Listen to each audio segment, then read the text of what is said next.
Habari Julius. Nzuri sana Mr. Owen. Yes, karibu Kikwetu leo. Tunataka kujua about Julius in regards to life na hockey. Ulianzaje kucheza hockey? Kwanza namshukuru Mwenyezi Mungu kwa sababu ya siku hii na wakati ambao ameweza kutupatia tuwe pamoja. Na nashukuru pia kwa kunidumisha na kuniweka hai hadi saa hizi. Mimi nalizaliwa mwaka wa 1956 mwezi wa 3 tarehe 16 sehemu za Murang'a Central. Yes. Na nilisomea huko, nikaenda pia high school upande wa Kigumo. Na baadaye nilipomaliza ESE ambao ndio KCSE wakati huu, mwaka wa 1975. Mwaka uliofuata ndipo nikajiunga na jeshi la nchi kavu. Yes. Ilikuwa ni tarehe 17 mwezi wa 9 1976. Paka umejua the exact dates? Najua sababu huwezi sahau mambo mazuri kama hayo katika maishani. Na nikahudumu upande wa kikosi cha kwanza, First Kenya Rifles, na upande wa kikosi cha vifaru, na mwishowe upande wa Armed Forces Ordnance Depot. Ni huku Kahawa, miaka ya nyuma, miaka ya 80 hadi kuritaya kwangu toka majeshini.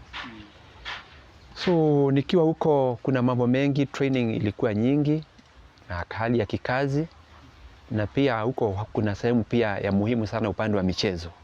Wanajeshi pia wanapenda michezo sana kama inavyojulikana, mbio, ndondi, na pia upande wa Kahawa na Gilgil ambako niko nilianzia miaka ya 80 kukawa na mchezo huu wa magongo, na hapo ndipo nikavutiwa na nikajiunga na timu ile iliyokuwa huko, na tukaendelea hadi mwaka wa 1985 nikaja huku Kahawa, na huko sasa nikapata hasa timu ambayo ilikuwa na nguvu sana.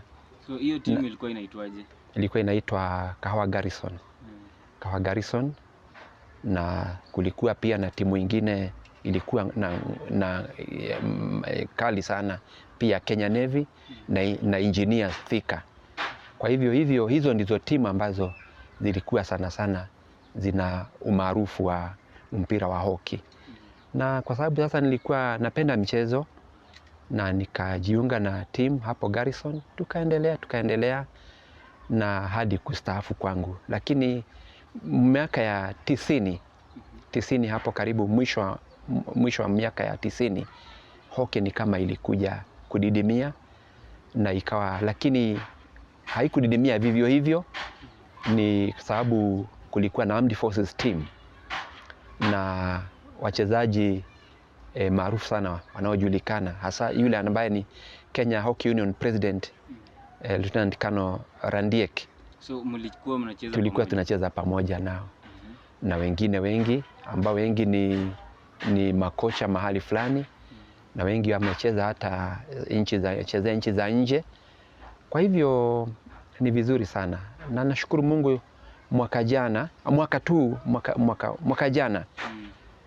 wale ambao wako katika majeshi wakati huu, Dennis na Owen Warantosa Mbogwa wakaja pamoja na Garrison Commander Githaiga, wakaona ni heri kuita wale ambao waliweza kucheza huo mchezo, na tukaja pamoja tukajiunga na kikosi ambacho kinaitwa Defense Masters. Yes. Na tuliweza kucheza matches kadhaa mwaka jana City Park, na mwishowe tukawa number 2. Kwa hivyo ni vizuri sana, kwa sababu ya hali vile ilivyo ya pandemic hatujaweza kucheza mwaka huu, lakini natumaini mwakani tutaweza kuwa na michezo zaidi. So kwangu ilikuwa ni furaha sana kuona wenzangu ambao tuliocheza nao hiyo miaka. Wengi hata singeweza kutana nao, maana wengine walienda kila mtu kivyake, lakini tulikuwa tunapigiwa simu tunakutana huko City Park So, na tunacheza. nani aliwaleta pamoja? Hasa tuseme Garrison Commander wakati huu na Mr. Warrant Officer Mbogwa na Sergeant Dennis. Kwa hivyo ambao wao ni walikuwa wachezaji wa papa hapa. So hiyo ndio bahati tumekuwa nayo. Lakini kwangu nasema nimekuwa na an upper hand. Kwa sababu nilipojiunga na Daystar University mwaka wa 2011 nikachezea timu ya Daystar University na hapo nikabahatika kucheza Interkusa in 2011 shahada yangu ya masters ya theology. So ukifanya masters ndio ulichezea Daystar? Ndio nichezea Daystar. Na hapo sasa katika hiyo hali ya kujuana nikakutana na Vocha tukacheza. Na kwa sababu ya wao ndio timu ya nyumbani na chuo kikuu ambacho kiliko karibu nami, hata nami sasa ni mwenyeji wa hiyo timu. So nimekuwa nao na tumejuana, wengi wamekuja wameenda, wapi wanakuja wanajiunga, tunacheza pamoja. Na hiyo ikanipa exposure na upande wangu nikafurahia sana. Maana ndio tukakutana na nanyi, wachezaji kama nanyi, kama ninyi. Na kwangu ni furaha sana, inanitia moyo. Maana ukiangalia umri wangu na kuwa na exposure kama hiyo, kucheza na wanachuo katika huo umri na katika hiyo experience, kwangu imenipa motisha sana. Maana ni wachezaji wapya, wana ujuzi mwingi na tumekuwa tukichangamana nao na nini kabisa. Nini sana ndio uweze kutrain kila siku? Kilicho ni sukuma sana kufanya mazoezi ya kila siku ni kujua umuhimu wa fitness. Fitness lazima ni jambo ambalo linafaa kuwa na kila mchezaji, na sio tu kila mchezaji, kila mwanadamu. Maana tu maisha sio kula tu na kufanya kazi, lakini nafaa kila mtu anakuwa na sehemu yake ya kujiweka katika hali ya ubora wa afya, fitness. Sababu siwezi kwenda kucheza uwanjani hockey nitafute fitness huko. Mpaka niende kucheza kama niko fit, ndipo niweze kucheza na hao wachezaji ambao kwa umri kuna pengo kubwa sana, lakini unakuta tuko tu hapo pamoja, tunacheza, tunaelewana na tunakubaliana baada ya challenges nyingi. Kwa hivyo fitness ni muhimu sana katika maisha, na kwa hivyo ndio inanipa hiyo motisha na hiyo nafasi ya kuchanganyikana nao. Na pia apart from kucheza, kuna ile hali ya kujuana, kupokeleana na pia kubadilishana mawaidha na pia ujuzi. Najifunza kwao na wanajifunza kwangu pengine. So hiyo ndio hali imenipa changamoto kabisa na furaha kubwa kabisa ya kuwa katika hali ya michezo. Na in life ushaipata any difficulty to balance between the hockey na other your career life? Asante sana Bwana Owen. Kweli si rahisi kuwa a family man, na katika umri wangu huu ama miaka nilio nayo, nilipostaafu kwa jeshi mwaka 2004 nikaja nyumbani. Sikuwa najua maisha ya huku nje vile yalivyo. Kwangu ilikuwa ni challenge kubwa, but kwa sababu Mungu ni mzuri, niliweza tu kujimudu na kuona ya kwamba kustaafu kutoka maisha hayo ya isolation.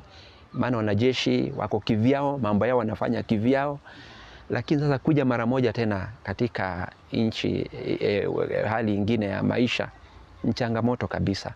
Lakini mimi nilikuwa positively focused na kujua kwamba I'm not yet done. There is still so much in me, na kwamba I can still give what is in me. Kwa hivyo kuwa family man, we are family of 6 na hao niko nao. So kuwa hapa nyumbani na kwenda mazoezini ikawa pia si rahisi kwangu, mpaka niwe na moyo mkubwa. Maana watu wanajiuliza sasa, huyu ataenda kucheza, ni watoto wake wataenda kucheza ama ni yeye? Na unasikia tu na unaelewa, na unasikia tu, lakini najua michezo ni kwa manufaa yangu mimi mwenyewe, na pia inanipa exposure ambayo ni ya ndani sana, ambapo mtu ambaye hajai kucheza hawezi jua. So sikuvunjika moyo, na nikaona wenzangu pia, mke wangu na watoto, nilipowaambia naenda michezoni, walikuwa wananiunga mkono. So at no time uliona ni kama wamekuwa kikwazo?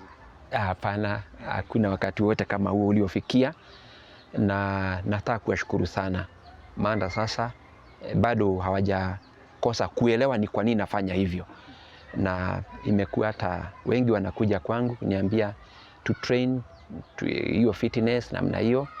So naona at least baadaye ikageuka kuwa ni jambo nzuri, na hata sio tu kwa jamii yangu, marafiki, jirani wanajua huyo ni wa hockey, huyo ni wa hockey, yule mzee wa hockey, huyo mzee wa hockey.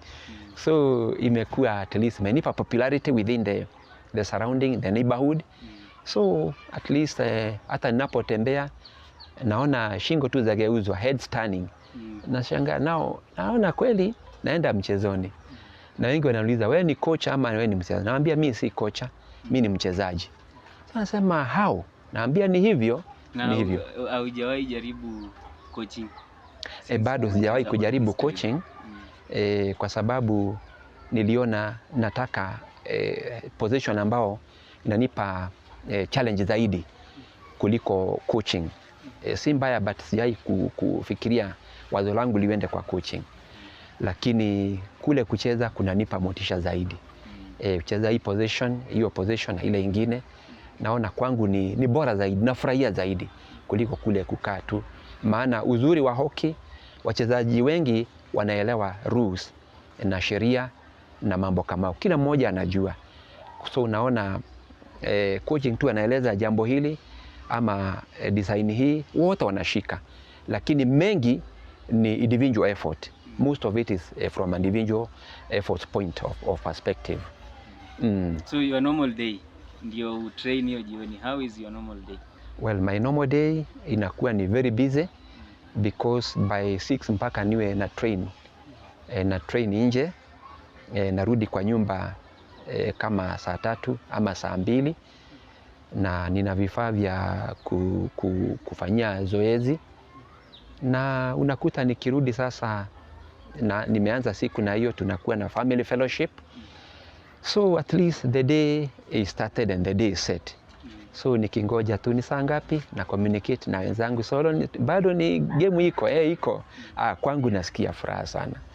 So inakuwa hivi, it's a busy day, but to me it is so good. Sioni kama ni kikwazo ama ni mzigo, na mambo tunapanga, kila mtu afanye jukumu lake, na sitaki kufanyia mtu yale ambayo anafaa kufanya. Kila mtu ajifanyie na ajitolee ili roho yake iridhike, na pia kile kipawa ambacho yuko nacho kiweze kuonekana. Kwa hivyo is a busy day but a good one. It becomes busier by the end of the day tunapoingia uwanjani. How do you compare hockey ukianza in the 80s na saa hii? Well, hockey is a very competitive game. Very competitive. Na miaka hiyo ya 80 na sasa kuna mabadiliko mengi sana. Saa hizi upande tuseme wa rules na pengine positions, namna format ya kucheza yenyewe, pengine hiyo inaweza kuweko, lakini kwa sasa hockey imeenda juu sana. Imeenda juu sana kwa sababu unakuta hata watoto wadogo, kuna shule ambazo wamejitolea kuwa na michezo hiyo, kama Visa Osho Academy. Kuna wakati nilikuwa huko nikapata wako sawa, na hapa Pembroke na shule zingine ambazo ni za sekondari, at least wana wachezaji wazuri, tofauti na vile ilivyokuwa miaka hiyo ya 80. Kwa hivyo unakuta ingawa tu wakati huo haikuwa imeenea sana kama sehemu za Central, pengine sehemu za Nyanza, Western, pengine kuna shule ambazo zilikuwa kabisa zimeshikilia sana, lakini huku ilikuwa ni kitu kigeni, unlike nowadays. So hockey has really changed. the rules, the intensity of the game imebadilika, na unakuta you have to up your game so to be able to become a competitor.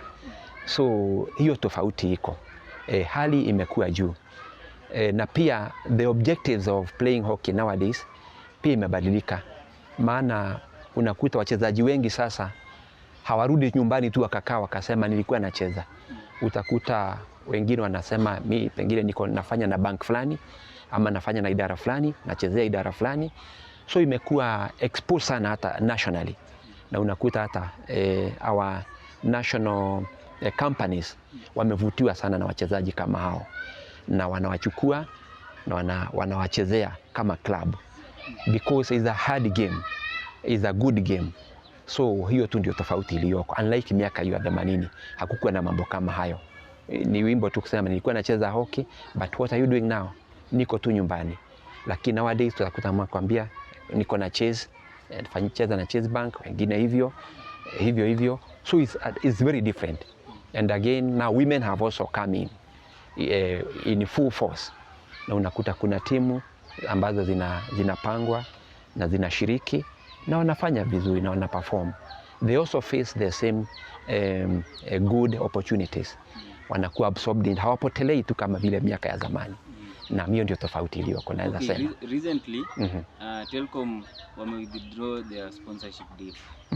They were supporting a ladies team. How do you compare sponsorship from that time na ya sai?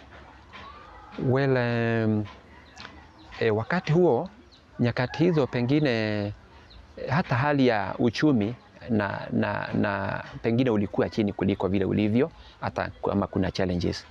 Na pia inategemea viongozi wale ambao kama the managing directors katika farms hizo za nchini. So kama yanavutiwa na anapendelea michezo, hataona sababu ya kuto sponsor a team, an upcoming team, and especially now talking of women. Now if they are not supported now, who will support them? So unakuta hockey is not a man's dominant kind of game. So ni shida, lakini vizuri because sababu bado wako hao wakurugenzi bado wako wafikirie. We would like kuona ya kwamba the ladies team pia inapewa motisha, inashikiliwa, inasimamiwa, na waweze kuelewa shida za ladies, mahitaji ya ladies si kama ya men.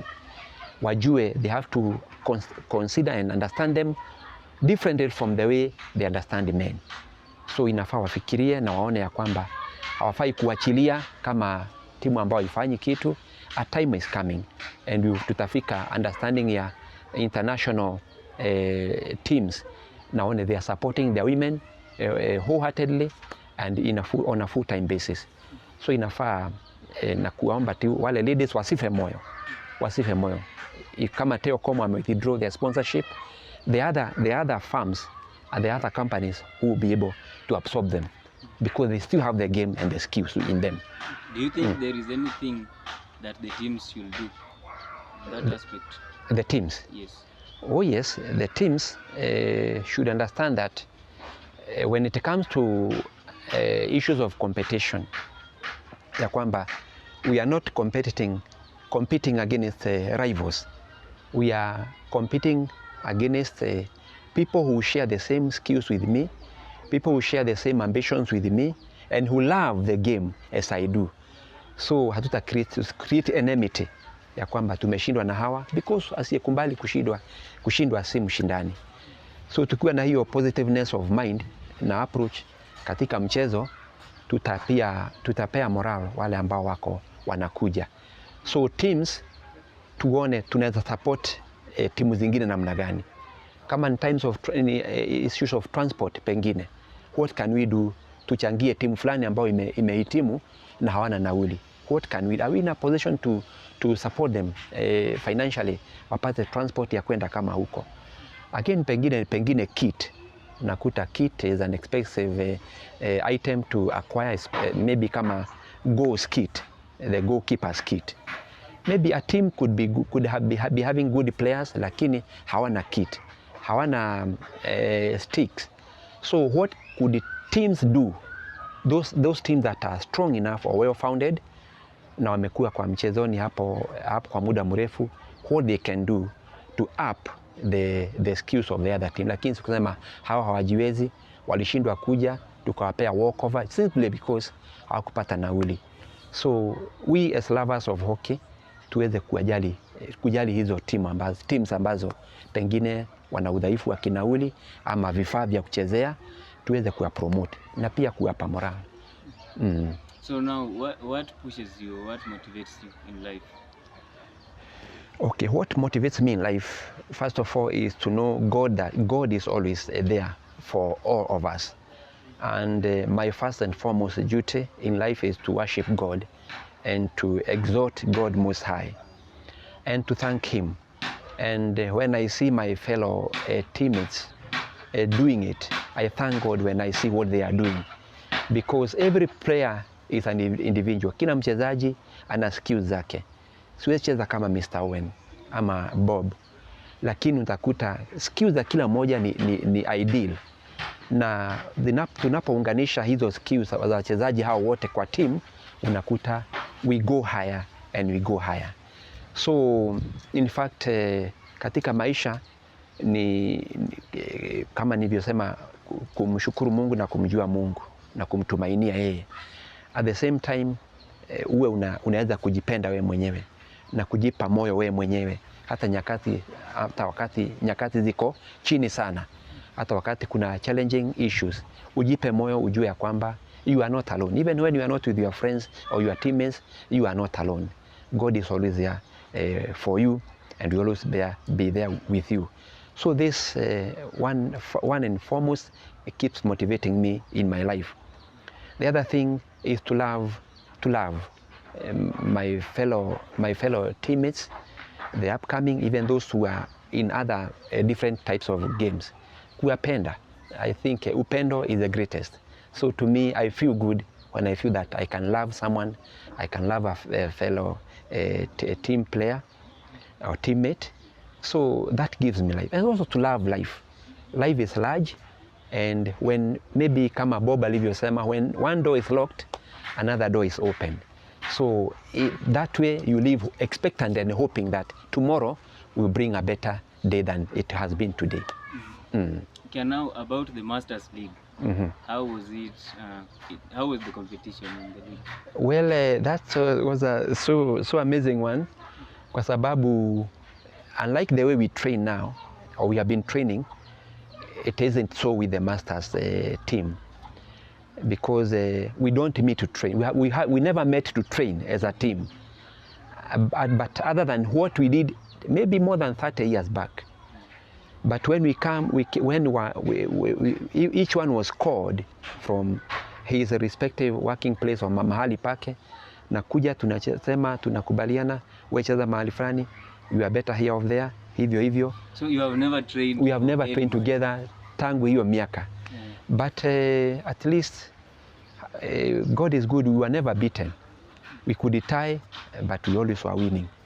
Hata hao waliochukua number 1 tulipewa walkover because we never played on during that particular match. So hiyo tu ndio naweza sema. So it's good to see the players back again. It's good. It felt good. So, and it gave us the morale, the fighting morale that we was used to dominate the team players, and especially in the forces.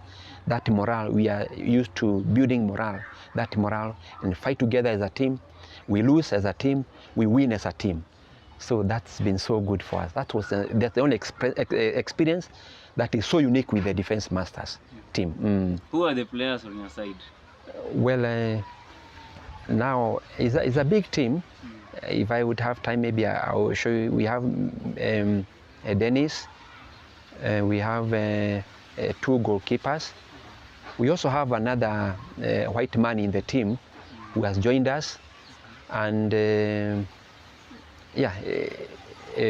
we call him Sewage, but that's a nickname.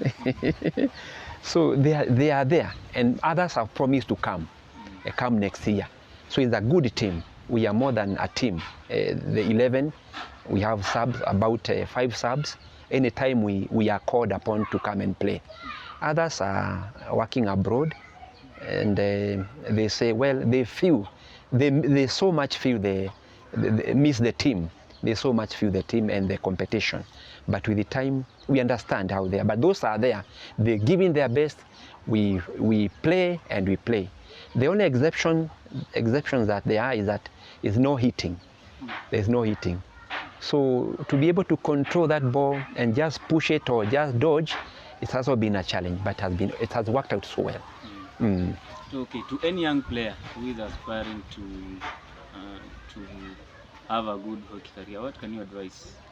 Well, to upcoming and young players is that one must decide to know why he or she is playing hockey, because to have a kit on your own is a challenge, but those should not diminish the spirit in you.